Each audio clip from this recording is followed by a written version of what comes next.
Bonjour à tous, alors dans cette vidéo, je vais vous présenter l'expérience de Rosenan qui a remis les méthodes psychiatriques en question.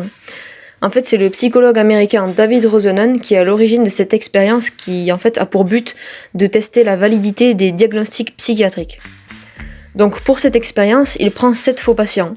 Un jeune étudiant en psychologie, 3 psychologues dont lui, un pédiatre, un psychiatre, un peintre et une femme au foyer, et il les place dans 12 hôpitaux différents. Chacun d'eux dit entendre des voix prononçant des mots du type vide, creux ou bruit sourd. Mais mis à part ces symptômes, on sait que durant la consultation, la description de leur vie est tout à fait normale.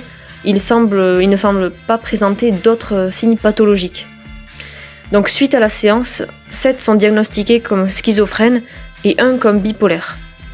Ils restent donc internés en moyenne 19 jours, la durée minimale étant de 7 jours et la durée maximale de 52 jours. Pendant l'hospitalisation, chacun des patients cesse de simuler le trouble et ils prétendent ne plus entendre de voix. Ils arrivent même à prendre des notes sur les patients et le personnel psychiatrique sans avoir à se cacher et ils peuvent faire ça publiquement tellement en fait on ne fait pas attention à eux.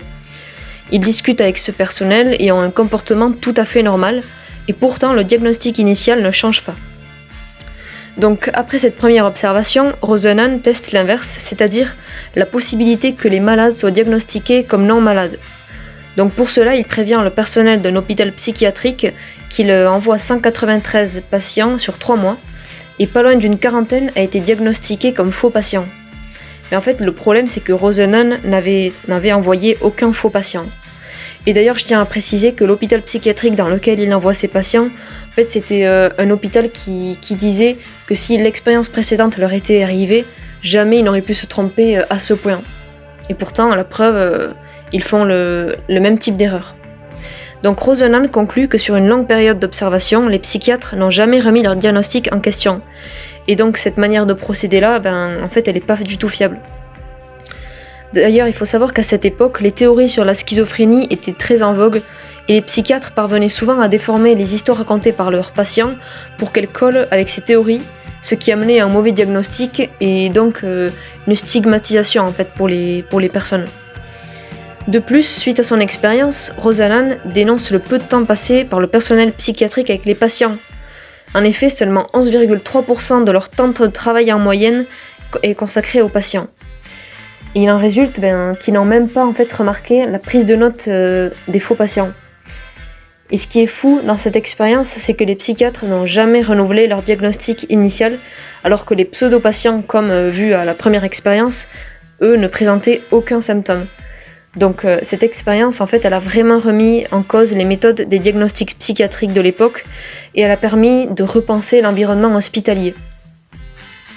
D'ailleurs, je fais une petite aparté, ça me fait penser au film Shutter Island, réalisé par Martin Scorsese, où on voit le personnage principal, c'est-à-dire Teddy Daniels, qui est en réalité Andrew Laydis.